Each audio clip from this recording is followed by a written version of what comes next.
Good morning to those joining us in the United States, and good afternoon to our viewers in Europe. My name is Jörn Fleck, and I'm the Senior Director of the Atlantic Council's Europe Center. And it is my pleasure to welcome you as a follow-up to a similar session we held back in May at the Europe Center on the release of Enrico Letta's report on the future of the single market, to welcome you to today's event exploring the question, can Europe get competitive? Insights from Mario Draghi's competitiveness report. This event is part of the Europe Center's Transatlantic Horizon series, which aims to set out an ambitious agenda for the transatlantic partners for the United States and Europe for 2025 and beyond. And today we're focusing on competitiveness for Europe, which has moved to the top of the agenda in the European Union over the last year or so. We saw, as I already mentioned, the Letta report on the single market.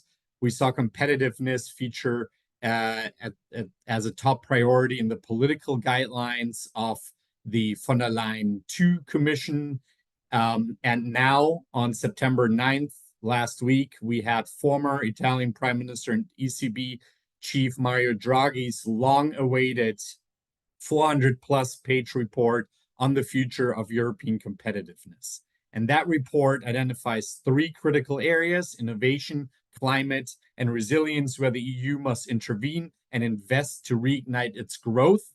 Mario Draghi found drastic words at the launch, talking of an existential threat to Europe or to Europe's way of life, saying we have reached a point where without action, we will have to either compromise our welfare, our environment, or our freedom.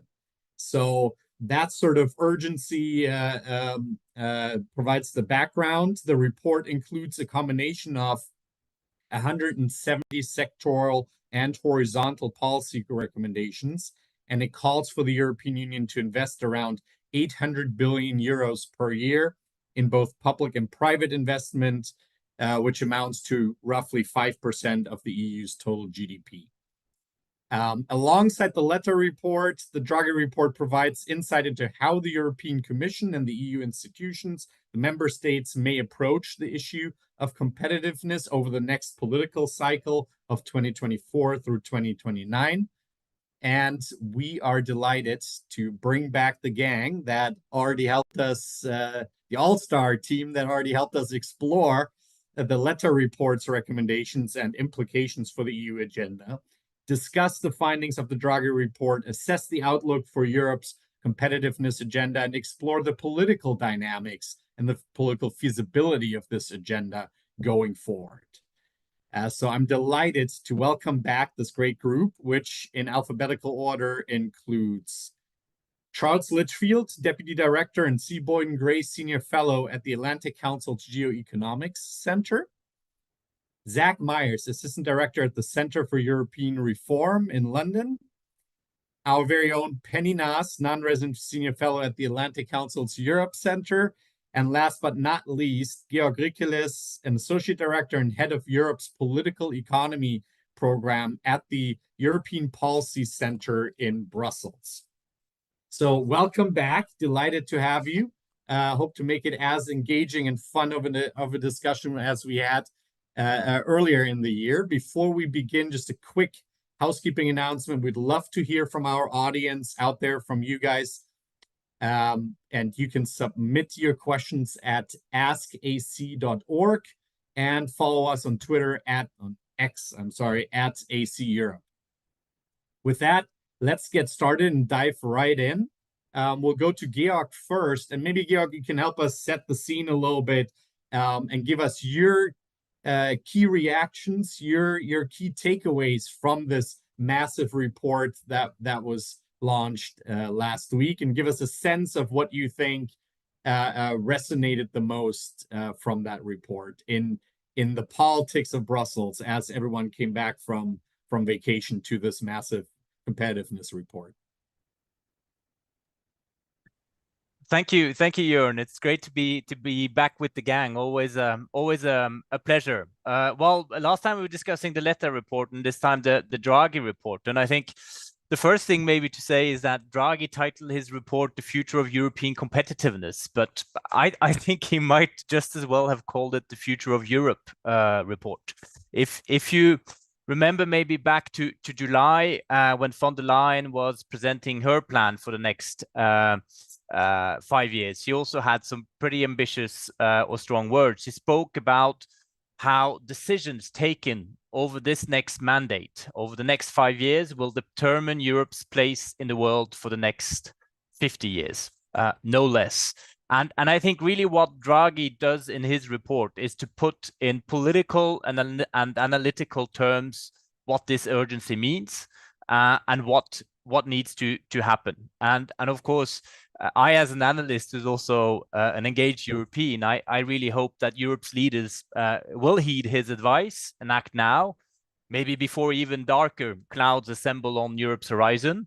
But of course, I would also, as a realist, as an analyst, say that sadly nothing is less certain. And to me, you ask about what are the key elements in this report.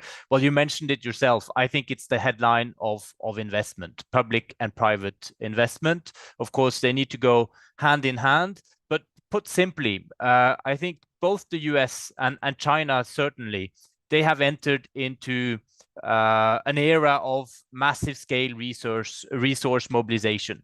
You see it how in China for over a decade now, they've really been putting money behind their objectives, and you can see it in the US IRA, Inflation Reduction Act. When it came out, one spoke about $380 billion. I think updated congressional figures suggest that it's way more than that. Goldman Sachs talks about 1.3 trillion over 10 years. And I think, of course, everything is not only about public investment in Draghi's report, far from it, but he is really pointing to the fact that there is need for more common funding and assets at the European level if we are to avoid compromising on freedom, welfare, and environment. And I think what Draghi is pointing to is Europe's challenge that we all see as think tankers. Europe is really facing both the need to prepare for conflict, but also outside transitionary challenges. And so if Europe is not prepared to take this step forward, well, this is what he's talking about, then we are looking at this slow agony that he's talking about. Of course, is this investment push possible right now? Well, it is very much in doubt. I think in Berlin, The Hague, in Stockholm, any talk of bigger EU budgets and common assets are readily brushed aside as non-starters. Of course, we're all following also the debates they're having about France's budget and fiscal position. Simply, there is not a lot of public money going around. So a lot of the trick will be when it comes to meeting industrial and tech and climate challenges to bring in private investment. But I will end with that. We should have no illusion also about the public financing side. I think there's a big gap coming up, for instance, when it comes to financing Ukraine next year. There are big gaps when it comes to defense investment, at least if one wants to follow up on what the EU has said in terms of defense industrial strategy. So these are big, difficult questions for the coming weeks and coming months in Europe. Of course, we have second quarter next year. The Commission is due to present the next MFF proposal, but some of these things also have urgencies sooner than that. I think I'll leave it at that to start with. Thank you. That's a rich table setting, Georg. We'll come to the political dimension and the feasibility in the second half. In the first round, I just want to, curate the takeaways from the report, and maybe I can go to Zach. Zach, in our last discussion and in your writing, you've expressed some skepticism of whether competitiveness was the right framing in the past. It's obviously hard to get around the 880 billion euros per year headline, but what would you add as a key takeaway from that report where you think real focus, political focus is merited? And also, has Draghi been able in his report to assuage your skepticism of the competitiveness side of things and focus on the right things here, in your opinion? Thanks for having me on, and it's great to be part of the gang again. Yeah, as I said last time, I think there is a real issue or a question mark in Europe about what competitiveness actually means. On the one hand, you have certain member states and certain businesses that are very focused on competitiveness being kind of the market share of European companies in world trade markets and how successful Europe is as a exporting bloc, for example. And I think that there is a kind of growing question about whether that is the right way to look at it. When you look at the US, it's been growing much more rapidly than Europe on a basis that's much more focused around consumption rather than exporting. And so I am very enthused by Mario Draghi's approach to competitiveness in this report. I think he tends to talk much more about economic growth than about the term competitiveness, despite that being his mandate and in the title of the report. And of course, I think what one of his main complaints about the direction of Europe today is that there is so much focus on this defensive view of economic growth, about how do we protect what we have. But in fact, it increasingly looks like this export-oriented business model is completely broken. I mean, we have kind of structurally high energy prices in Europe. We have China's growing technological advancement, which means it's kind of less dependent on the high-end exports that countries like Germany have traditionally sent across to China. China has weakening demand, so it's kind of less useful for Europe as an export destination. And then there's been these kind of radical innovations like electric vehicles that have allowed countries like China to completely outpace kind of traditional European industries. And the European focus on kind of slow and incremental innovation, it's really not going to fly in the future. So, Draghi talks about this kind of static industrial structure as something that has to get fixed in Europe. And I am 100% on board with that description of the problem. So I think, the focus, and I think what Draghi really sets out well in his diagnosis, is that we have to rely much more on the European economy becoming more agile. And that means adopting technologies more quickly, possibly worrying a bit less about whether they're from America or not, spreading their benefits across the economy. So in the United States, you often see that the most efficient firms in a sector are not that far ahead of everyone else because there's this kind of intense competition. And in Europe, you tend to find that you have one or two efficient firms and everyone else is a long way behind. And then finally, you need to kind of use that as a launchpad for European innovation. And this comes to the point that Georg was saying about the centrality of kind of economic security in the coming years. And, there's a path to that that's kind of quite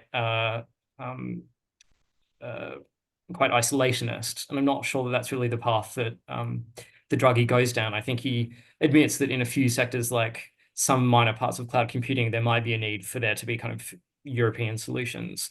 But by and large, we should be a lot more careful about throwing a lot of industrial policy at focus towards sectors where, Europe doesn't necessarily have a comparative advantage.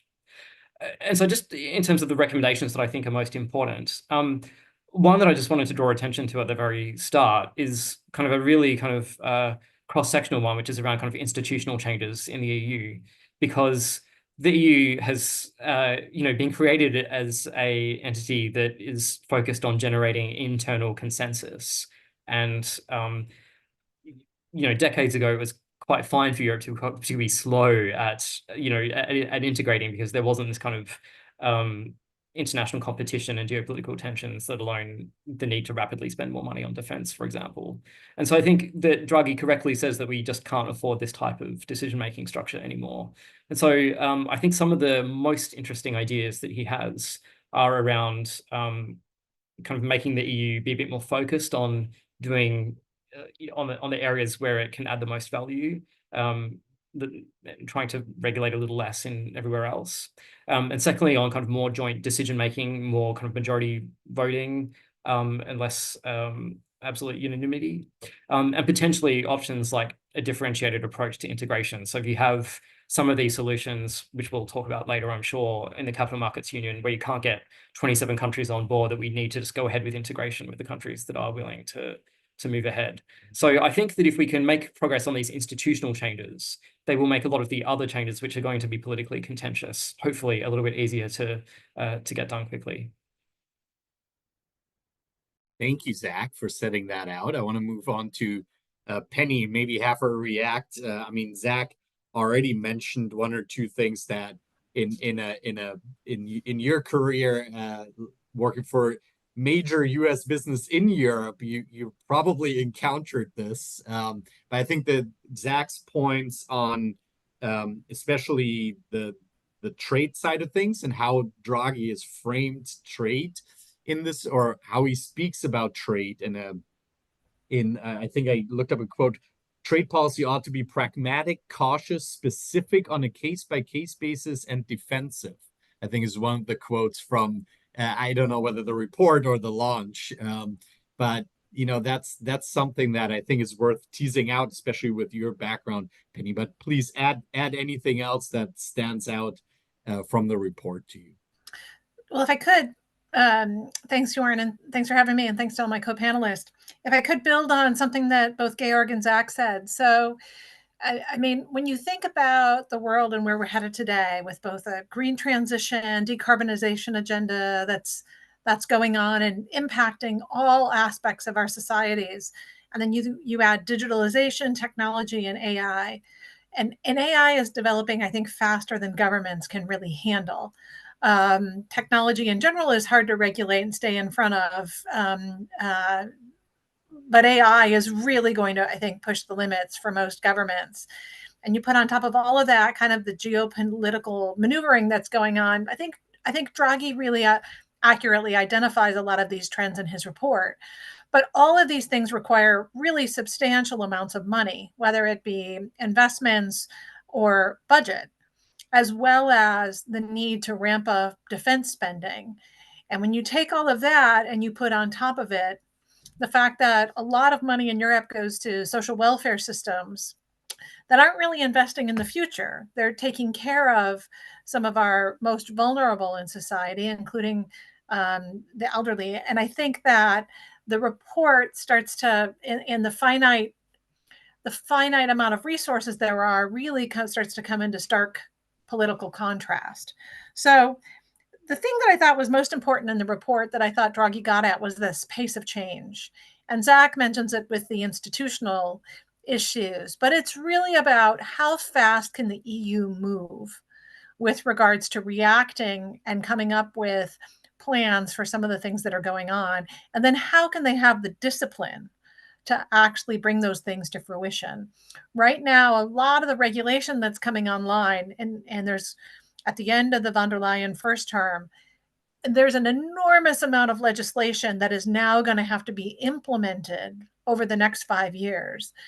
And I don't know, I don't see that working with this competitiveness agenda, just given the amount of regulation and legislation that's coming in. And much of it, I think, is not necessarily aligned with the competitiveness agenda.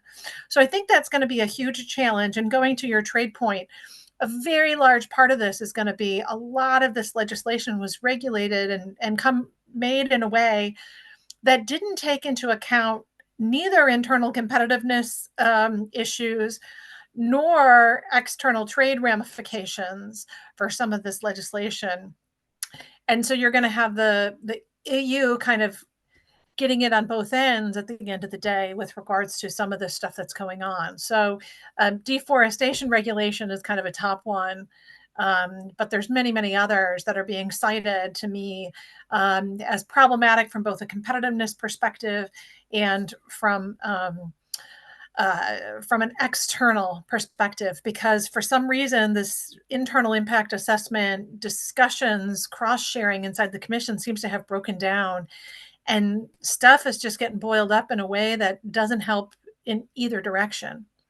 So with that, let me stop, Jorn, and pass it on to the next. I hope we can also generate a little bit of disagreement here, as we did last time around, to make things. Georg, I'll come to you after I go to Charles. But Charles, maybe also on the trade policy point of view, this sort of theme of Draghi's approach to trade that is both reduce dependencies and increase or boost the security side of things. So an economic security agenda, it's maybe a bit more forward leaning even. that seems to run through the report. Given the EU's traditional reliance on an open economy, pro-trade, I mean, Georg outlined, and Zach, how this, it's already or used to be a core part of how the EU approached global trade. Do you see a significant shift here in Draghi's report? Thanks for having me, and I'll be brief because we want to showcase the nascent disagreement between Penny and Georg. I think the report does a lot of things very well. It respects the constraints that it operates in and is respectful of some things that are just too awkward to say, but hints at them in other cleverer ways, sometimes via charts.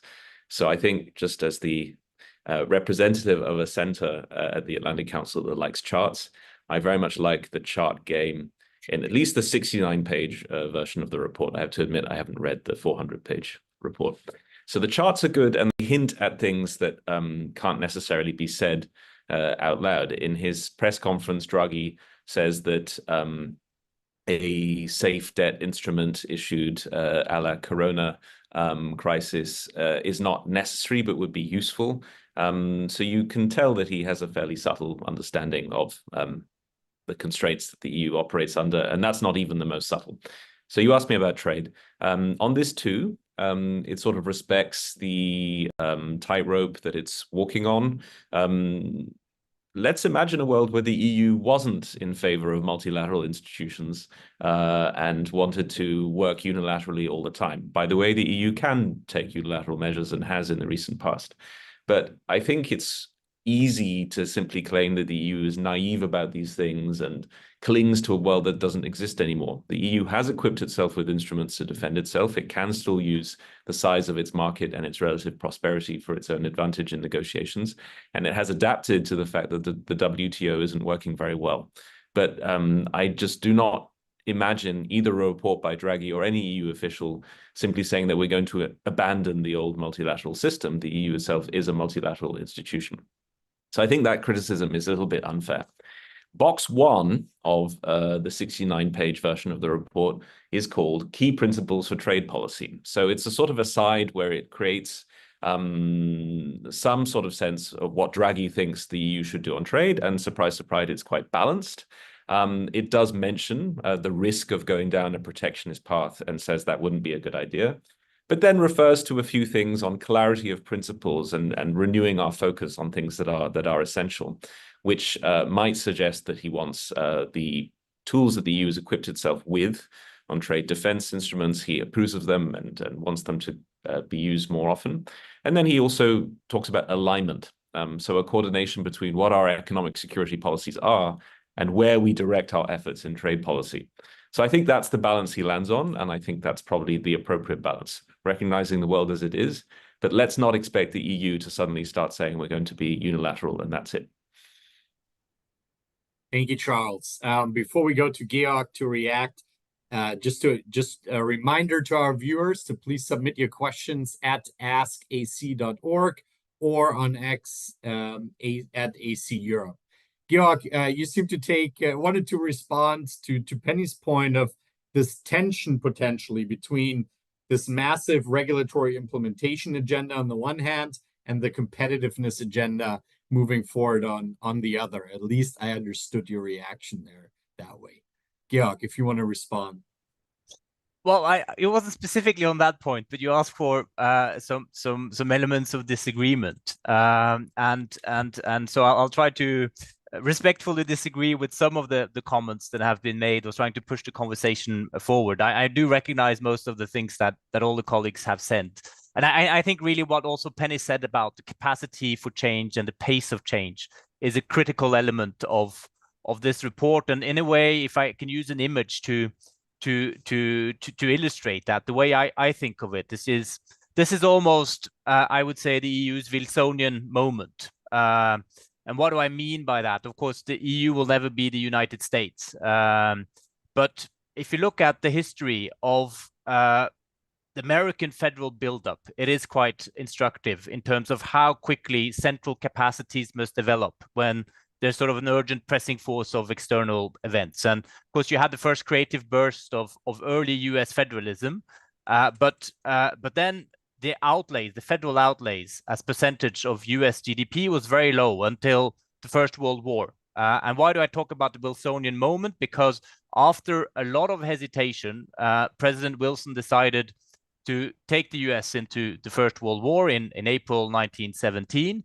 And also that's when he built up these federal agencies or activities in the area of armaments, in the area of energy security, food, so on and so forth. And when you really have a first great leap in the US federal budget. This went down again after the war, and then, but of course you had economic crisis, Hoover's great works, you had the New Deal, and you had the Second World War, and that is what created, at least the way I've seen it and read it, the modern US federal state in terms of its capacity to spend and react to events, and that is and prepare the future, and that's what you see now. And I think this is a sort of illustrative of the moment that Europe is in now. I think Europe is facing both the need to prepare for conflict and these economic challenges. And I think what Draghi is pointing to, of course, not in those words, is this is the moment for a leap forward, where a moment where linear answers will not do in the face of exponential and existential challenges. And then the question is, will this happen? Well, we will have a debate now in coming months about the refinancing of the RRF debt, and that will force a discussion on the more permanent fiscal capacity of the EU. So that will be very interesting to follow. I think what Penny was saying also about social spending, defense, the contrast between different priorities, the trade-offs is really interesting. I had a look at France's share of public spending related to GDP currently, and they are way ahead of all others in Europe. 58% of GDP is public spending in France. You have Germany at 49, you have Sweden at 47, Denmark at 44, and so on and so forth. All these guys, Poland much lower, all these guys do defense, all these guys do social policies, all these guys do les services publics, as you say. But it points to something in terms of efficiencies of spending and the capacity then to take on new challenges and the need for reform in Europe. And that's the really difficult debate that you will have in both the national level and EU level going forward. Now, what I wanted to sort of contradict maybe a little bit the colleagues on, or maybe first and foremost, Zach, you talk about sort of a new vision of competitiveness and sort of something very open, etc. I'm not sure that it's only that we're reading in the Draghi report. I think Draghi is very much talking about, I read his report as being a lot about economic security, but that he says that economic security goes through growth, but at the same time that you can only get growth if you have economic security. And maybe this is what Charles talked about, it being balanced, but he does speak very clearly, as you say, about sort of being specific in our policies and also being defensive. He talks about a foreign economic policy that's needed, and really also about retooling a form of rule book here. He's talking about an updated merger policy where he proposes security and resilience criteria. He's talking about how one should use foreign subsidies regulation, procurement policy, where conditionalities also linked to security concerns should be top of our mind. And I think he's really focusing a lot of space on mid-caps, on that segment of European enterprises. And I think really what he's talking about there is a new mindset in Brussels, a new generation of industrial policy scholarship and practice, if you want, where one leaves behind this sort of SME mentality and say, leave markets open and our SMEs will be competitive and do the trick. And last, to sort of Charles's point about different tools in the toolbox, I think very quickly we can be facing a situation as Europeans where it's actually all the defensive or anti-coercion mechanisms, reactive tools that we'll be using. If you have Trump coming to power in the early next year, and he does as he said he will do, he'll unleash a trade and investment war. Well, this is not something that's going to be easy to handle, but it is very much then a question of what kind of own defensive tools the EU can use to balance out that relationship. And I think also sanctions in general, in this moment we are with China, well, actually both on the economic front, you see it with EVs, but also on the security front, is just the beginning of a story unfolding. So that's why I would emphasize that it is in the Draghi report, but also the more general context now is it's no longer this world of yesterday where EU can look at open markets and sort of hope for the best. We have retooled, and it's really a matter of now in terms of economic security to make sure that we use those tools when we need to. Thank you, Georg, for injecting a lot there in terms of stuff to react to. I think, Zach, since you were addressed specifically, I think I'll turn to you and your reaction to whether you and I think that also brings us to a political debate immediately, right? And in terms of the public financing needs, in terms of do you see a stronger signs of a mentality shift or a new mentality when it comes to industrial policy? And also, I think that Draghi speaks of this need for a combination of a new industrial policy that combines tax, trade, foreign policy, and other tools that I think Georg, Charles, and Penny have talked about. So maybe your reactions to this, and specifically, do you see that shift? Do you see that political dynamic favoring these shifts? Yeah, I'm afraid I'm probably going to disappoint Georg by reducing the areas of our disagreement here, because I think he's absolutely right. Like, this is a nuanced report, and it's certainly not about kind of growth with no qualifications to that. It's a balance, I think, between security and growth. And I think, and also, to Charles's point around kind of what is politically possible to say, when you look at the framework with which Draghi is kind of setting out where the EU should be active on industrial policy, I think you can see that. So he says that there's a kind of a category of goods which would clearly include, for example, solar panels, where the EU has kind of just lost the battle and it's not worth fighting anymore. We should just enjoy kind of cheap panels that are subsidized by Chinese workers. And there's kind of three other categories of industrial policy areas that he where he thinks the EU can be more active. One is kind of in employment-rich industries like vehicles.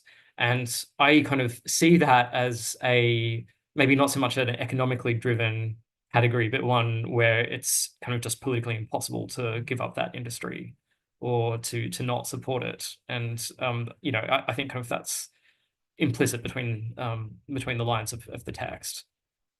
The other two are kind of sectors that are critical to security. I already mentioned at the start, kind of the areas where we might want like a sovereign cloud computing systems for Europe. And I think, it's very much up to the reader and to political leaders kind of how broad that category is. And I think that Draghi has been very wily by not, by being a little vague about, what the room for this kind of security critical sectors would include. And the final category are kind of infant industries, those where the EU does have a potential competitive advantage. And if we allow foreign countries to subsidize our advantage away, then kind of we will lose the edge. And so I think that there's a lot of room for disputes about which industries, which sectors fall into each of those particular categories. And I think the difficulty is very much going to be getting a coordinated approach here between member states. And I think one thing that Draghi is very clear on and very much correct on is this need for coordination. So within, for example, like a sector that's critical for security, we may want to kind of adjust our trade policies so that we're not so much reliant on foreign technology, but that may not be the case for, say, infant industries, where we just want as much investment in Europe as possible to enable scale. I think the other point that Georg made was on kind of competition policy and mergers. And I just want to say again, like, this is an area where actually it's kind of a nuanced conversation here. It's sometimes a bit difficult to understand exactly where Draghi is landing because he's clearly not a fan of the French approach of kind of European champions that would become kind of monopolies in Europe and therefore get the scale they need to become kind of globally dominant on export markets. But he is in favor of kind of some degree of relaxation of merger policy to encompass ideas like security and resilience. And so it's kind of quite hard to pigeonhole where he's going with some of this. And I do kind of think this part of the report and some of the other parts of the report, especially towards the end, that are a bit more specific, kind of maybe lack the quantitative evidence that is really driving the kind of the overall diagnosis of Europe's problems. I think a lot of this is going to be really difficult because he doesn't want to change the EU treaties on competition policy.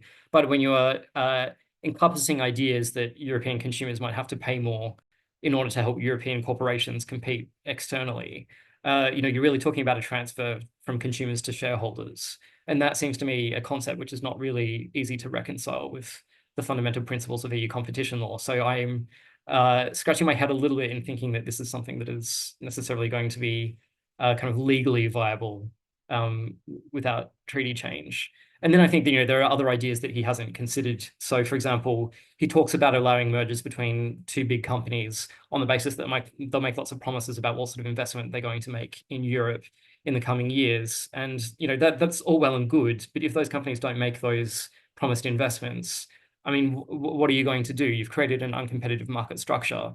And unless you're willing to unwind the merger, which I think would be quite a drastic outcome. And, there might be cases where there are kind of legitimate reasons why the companies haven't been able to do what they've promised. It all leads to a kind of like a very murky situation. And so I wonder whether companies would be willing to take that risk, or whether you are going to end up with remedies that don't really solve the problem.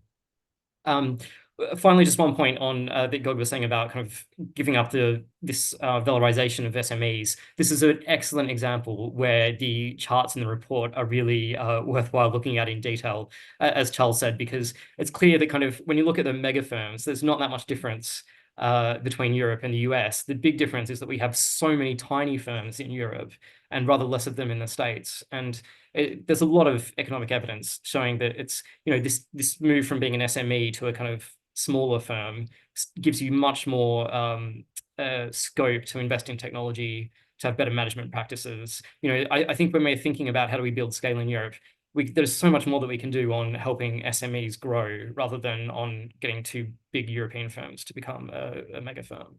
But I'll leave it there and let others jump in. Thank you, Zach. I think Charles wanted to react, but also my follow-up question to for example, the public financing debate, that we're seeing the immediate reaction out of Berlin to some of these ideas and others. Maybe you can speak to that as well, Charles, after you react to what you've heard.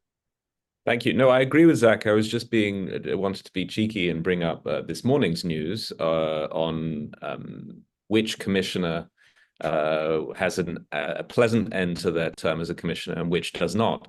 And if you told us a month ago that Commissioner Vestager, who covers, well, now she has a big brief as an EVP, but has covered commission for a long time, and in the final weeks of her term has seen her approach to state aid, which of course is a very specific one, where she's using state aid rules to go after tax optimization, validated by the ECJ. And Commissioner Breton, who was sent to Brussels, we can say, to sort of embody this French approach to industrial champions and European industrial champions, leaving on poor terms. Obviously, there are a lot of details to it, and there are personalities involved which aren't necessarily related to the substance. But I suppose it does tell you something about where Brussels is at this point. There is still a sort of, as Zach says, and a part of this system's identity that has a problem with bypassing anti-trust laws and anti-monopoly laws. And so getting to wherever Draghi thinks we need to go, and you're right, Zach, that it's not exactly articulated, will be quite complicated and legally fraught. So that's just the point I wanted to make, that the sort of vibes at the end of this commission sort of tell us that it's very difficult to move the system away from its current approach to competition. And there are a lot of virtues to it. I mean, you can see at the individual member state level that there is a propensity to subsidize that's quite important and quite impressive. And so having some sort of structure that stops the distortions sometimes, I think, is valuable and will always be quite valuable. That's all I wanted to say. Thank Oh, you, sorry. And Charles. then you did ask me about Yes. feasibility and reactions domestically. So yeah, funny that we haven't mentioned Germany so far. Georg rightly mentioned France and its budget problems. Germany is also a problem that's having trouble putting together its budget for 2025 for different reasons, although the reason they share is that growth is too slow. And so it's not providing that extra sort of cushion that allows you not to take difficult decisions. But other than that, the reasons are different. And so it means that while this coalition, which is a very topsy-turvy coalition featuring fiscal hawks and people who are more interested in social policy, while they try to put together their budget, the center-right, which thinks it will come back to power fairly soon, next year, is using this as an additional opportunity to prod them with, saying, look, this is a European report that might bring back some things that Germans are concerned about. The sort of term, the catch-all term of Fiscal Union, which is used in Germany, is sort of anything that involves any kind of mutualization of debt or any kind of burden sharing on the financial side. So yes, it is an additional problem if the opposition in Germany is doing what it believes it's paid to do, i.e. being in opposition and criticizing what's going on, but the government itself, being embroiled in its own domestic budgeting issues, is not really capable of going on the airwaves and defending what's going on or engaging with it in a semi-constructive way. So I think that might be what can be criticized. I'm not surprised that the CDU is engaging with this in a critical way.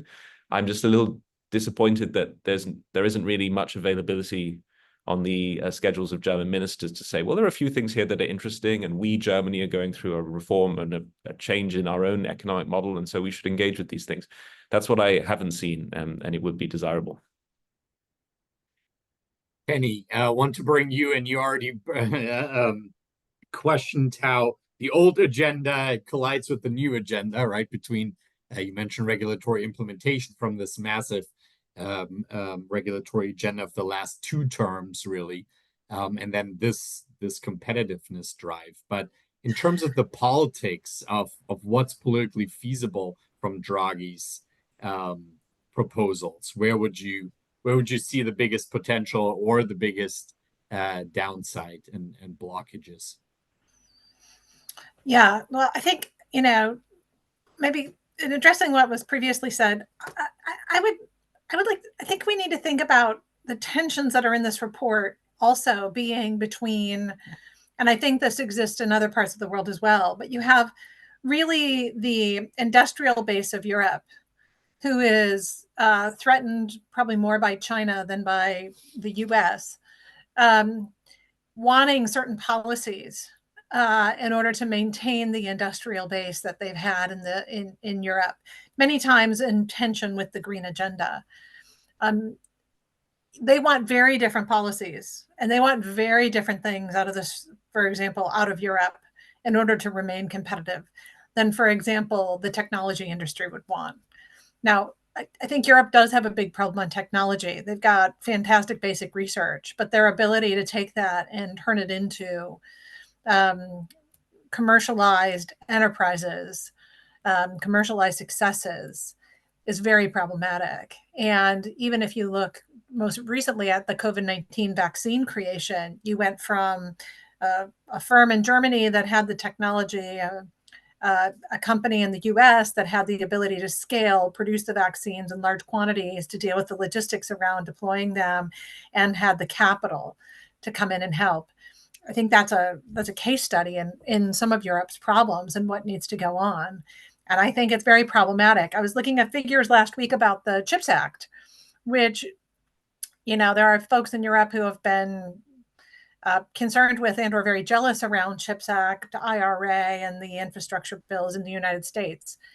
And if you look at what's happening in the chips industry in the United States as a result of CHIPS Act, for every $1 of US money that's going into companies or that's being used coming out of the CHIPS Act, you've got 10 times private sector funds that are coming in, whether that be investments by chip companies themselves or from the investment community. And I think Europe would just be salivating if they could have something similar with regards to some of the investments they need.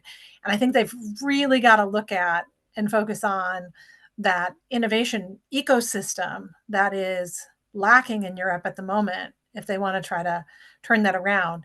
And that innovation ecosystem is in direct conflict with politicians, whether it be competition policy or anything else. I think that technologists and folks that are innovative, the last thing they want is to be very close to governments generally. They want to be out and running and trying to stay ahead of the competition by running, not because they have protectionist policies, trade policies, subsidy support, et cetera, that they're getting from governments that they feel will slow them down.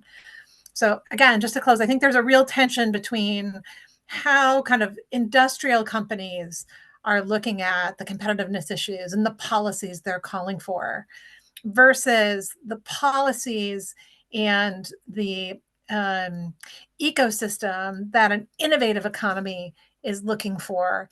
And I think that that's a real tension in this report, and it's going to be really a real challenge in terms of implementation of some of these suggestions moving forward. Thank you, Penny. I want to come back to the others and ask about that tension and again bring it back to what's politically feasible moving forward. But I do want to bring in one question from Anon that asks, with the Draghi report, are we seeing more of a convergence on how to address economic competition with China? And I think that's both within the European Union and I think transatlantically we can ask that question, because the report clearly says Europe has a China problem, I think, quote unquote. And so would love someone to react to that and then bring it back to the political outlook. And any additional questions that the viewers want to submit, askac.org. But over Can I just jump in? Yeah. Sorry, Jorn. Let me just jump in. So on the, and I'm sorry, there's a delay. I didn't mean to cut you off. I think that Europe is, I think there's still a two minds issue on China. So I think that they identify certain things in the report, but yet also last week, when it comes to tariffs on electric vehicles, China seems to be kind of successfully going around Europe and picking off member states with regards to potentially trying to see if they can get the tariffs on electric vehicles either lowered or to be not imposed at all because of a vote coming out of the council. And so I think that there's still a split with regards to China. I think it's more, and I think people are starting to see it more than in the past. But I still think that there is not 100% agreement with whether China is a partner or a competitor or problem. a rival. Yeah, exactly. Georg, I think I saw you react to that as well. Yeah, I'm happy to have a go. As often, I agree very much with what Penny said, and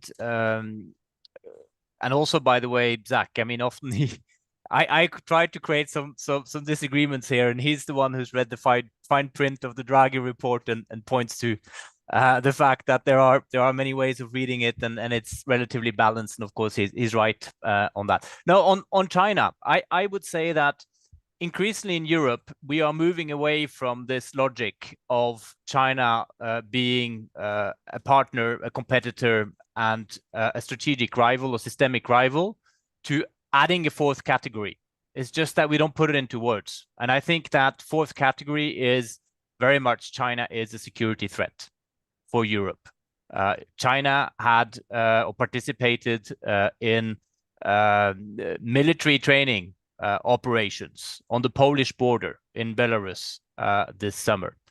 China is representing fundamental security challenges in key aspects of government and national life. Also, of course, with links to cyber. So I think that is evolving, but it's not easy to articulate for Europeans. You saw Pedro Sanchez was in Beijing, and he, of course, put the short-term interests of his own, pork exporters ahead of the common European interest. And this is something we've seen over decades from Europeans when it comes to trade policy, and not, of course, only Spain. I mean, Germany, France, the UK, when it was the members, everybody has been engaging in this. So this is hugely problematic. And I think there's a big question out there for Europeans now, and which is, for how long can we put our short-term interest ahead of our security concerns? So I would agree very much with the colleagues who said that yes, there's some tough thinking to be done on China, and I think Draghi is relatively explicit on some points. He does really talk about the problems and the distortions in today's trading relationship and what it means also for economic security. I think beyond the EVs, we probably have a second China shock coming. The first one really hit the US and did something to US manufacturing with knock-on consequences on what can I say, on US political stability. And this is exactly what we have ahead of us now in Europe, the second China shock. So this is not something to be neglected. And in some respects, of course, coming back to Zach's point, in that the report is quite well calibrated. In some respects, I actually find the speech that Draghi did in La Hulpe some months ago a bit more forthcoming, a bit more direct. If you're looking for what Draghi is probably really thinking, and then when he put together his report, he made it slightly more balanced. But I would also fully agree with what Penny said on chips policy. You have the US Chips Act. It tends to work rather well. I wasn't aware of this 1-to-10 ratio in terms of financing. In the EU, you have the EU Chips Act. It's not the same capacity of intervention.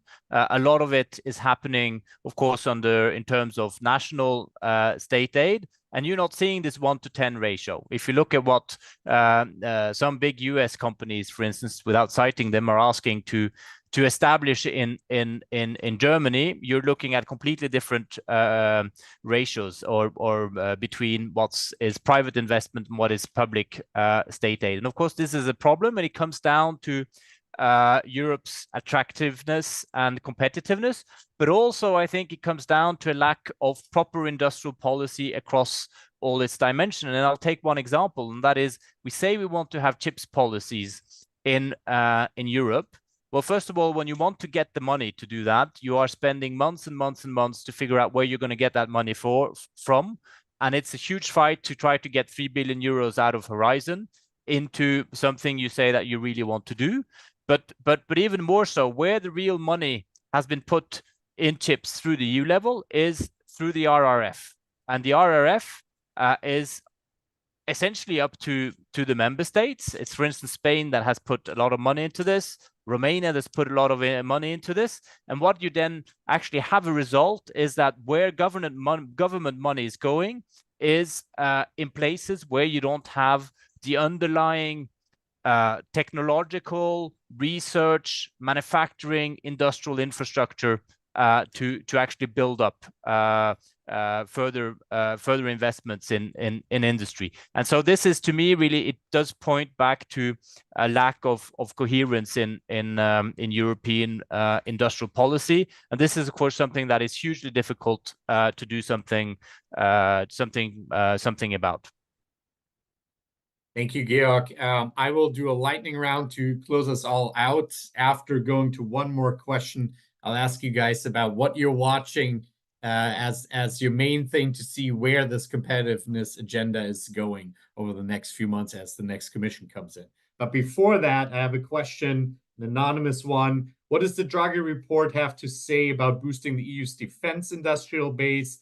What sort of investment will this take? Is there political appetite to invest more? Just an easy one, three-part question, but maybe someone who can speak to the because security does feature in the report as one major theme. So not just on the economic security side.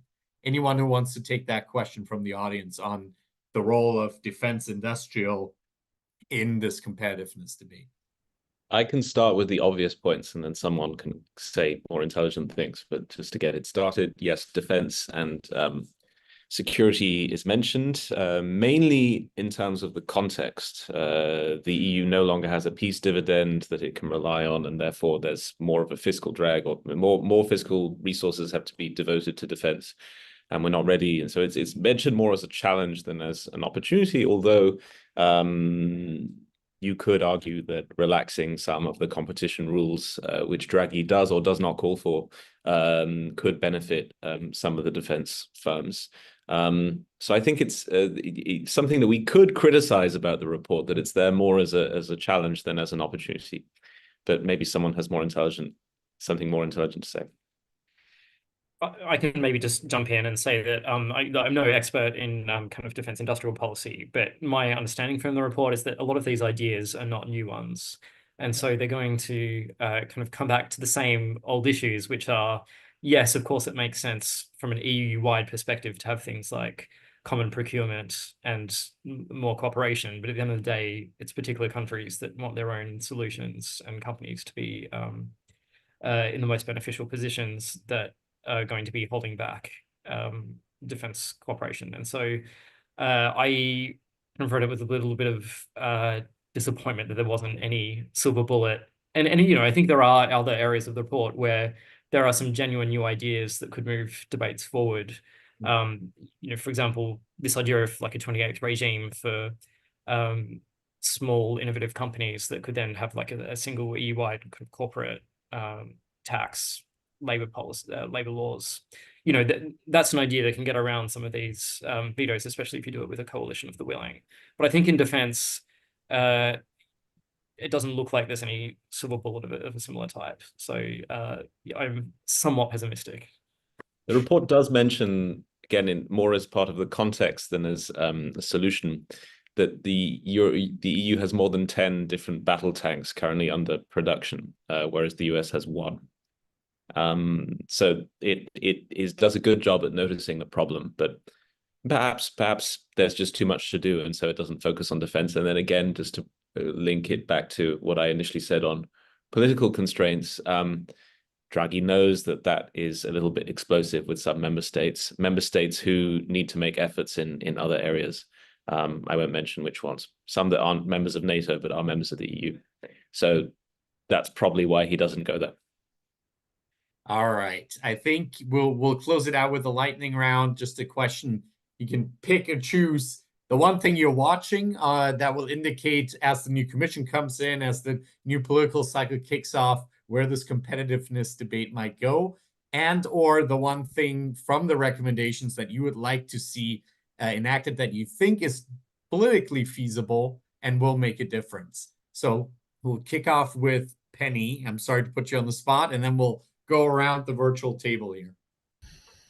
Sure. So I think it's a hard area, but I think if they wanted to be, the most impactful thing that could come out of this report would be the energy issues, because I think that impacts both citizens' pocketbooks as well as industry. And if you can make Europe competitive on energy prices, energy fuels, the AI revolution, energy fuels, most industrial processes, and I think that would be enormously impactful. And it's one of the things I'm watching quite closely. Thank you, Penny. And yes, a major area, energy costs that we didn't get to in the discussion, but good to highlight. I'll go to Charles next. The one thing you're watching and the one thing you'd like to see implemented.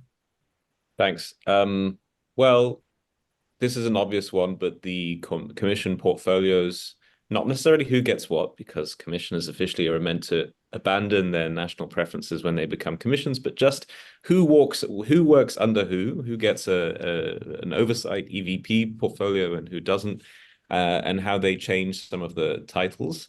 There will actually be changes that are worth mentioning even here. We know that EVP Dombrovskis will not be working on trade anymore because he wants a job that's related to Ukraine. Be slightly larger portfolio, but that's clearly a part of it. So we sort of know where Dombrovskis is on these issues, and so we'll have to look at whoever does get trade in their portfolio. I think that's quite important. And then on what I'd like to see in terms of competitiveness.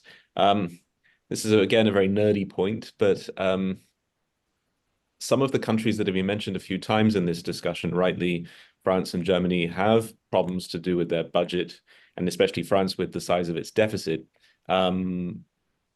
It's already in discussions with the Commission that are becoming a little bit complicated. It's promised being within the 3% limit by 2027, which, given the political constraints in France and just fiscal feasibility, now seems quite difficult.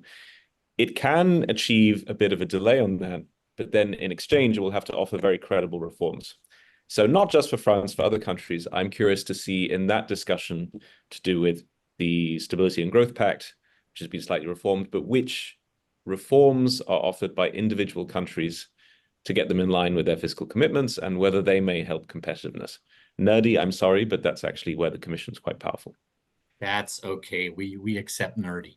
Zach, over to you. A quick response so we can fit everyone in and not run over too much. Over to you. The one thing you're watching and the one thing you'd like to see from the Draghi report on the policy. Yeah, I mean, we've all spoken about the amount of money that's required to make the investments that are necessary for digitalization and for decarbonization. And for me, what I'm really watching is the debate about this money honest? Because we see time and time again that when the EU needs to come up with new funds for a legitimate problem, you just see the movement of funds from one place to another, and it gets rebadged as new money. Anyone who's been following this European sovereignty fund idea will have seen, that this happens time and time again. Like, the money is completely inadequate to begin with, but it's not even new funds. And so I think it's not so much about whether, I think we all seem pretty skeptical about whether there's going to be a huge sea change in thinking on kind of loosening up funds. But we need this conversation to be an honest one, not one that's made up of kind of misleading headlines. And so I'm really hoping that Draghi will prompt a bit more of a frank discussion amongst leaders about what's viable and what's not. Thank you, Zach. Georg, take us home.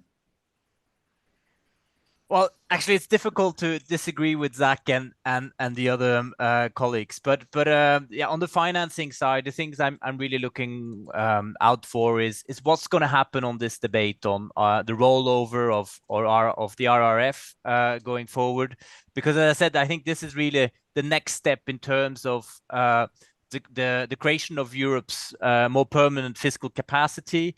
And then, of course, that's enough. That's not enough in itself. You really need to get into this capacity of mobilizing resources centrally to put means behind what you need to achieve geopolitically, geoeconomically, internally, security-wise, etc. But this is a slow debate, and for the time being, you have member states that are not willing to consider the rolling over of debt. So that's what I'm looking at, and I think really it is illustrative of this progress illusion I think a lot of member states are in. They think we're doing great on a number of fronts, but in reality, we're not. We're losing pace and speed and relative to the rest of the world. And in terms of the changes I would like to see, well, maybe coming back to what was said by also the other colleagues, some sort of the competitiveness. It's not a single silver bullet. You need to adjust here and there and everywhere that you need to do it. All the things that don't work. I think mid-caps, we need to do something for Europe's mid-caps, move out of this Peter Pan syndrome mentality of the EU, think small first. It's nice to be small. It's not true. That doesn't work today anymore. So you need to do something about that. Capital Markets Union, finance ministers keep on saying they're going to do it and want to do it, but then the justice ministers are blocking. We no longer can live in that world. I think one of the other colleagues mentioned the 28th regime. Maybe that's the right way for companies, but we have something that is called already the European Company Statute, the Societas Europea. But if you look at the details, the startup capital that is needed to set up a company, I think is 128,000 euros. Can you imagine? How we would ever want to start a company, at least if you're a small startupper, if you need to put 128,000 euros as starting in capital. So there are plenty of things that don't work that need to be simplified. And I really hope we will have a commission that will be capable politically of driving this forward and making it happen with the member state. Thank you. Well, thank you so much, Penny, Zach, Georg, and Charles for joining us again. Hope to continue this conversation on Europe's competitiveness agenda. No silver bullets, no Peter Pan, apparently anymore, Georg said. And a lot of questions over the political feasibility of really taking an ambitious competitiveness, innovation, and growth agenda forward here on the European side. At the Europe Center, together with our colleagues at the Atlantic Council, we'll continue to follow the politics and policy of Europe's competitiveness agenda. We believe that the United States and the transatlantic partnership has a key stake in where Europe's economy goes long term. And so we'll be watching this. We'll invite all of these great panelists back. Thank you to our viewers for joining us. Thanks to the panel, and see you very soon.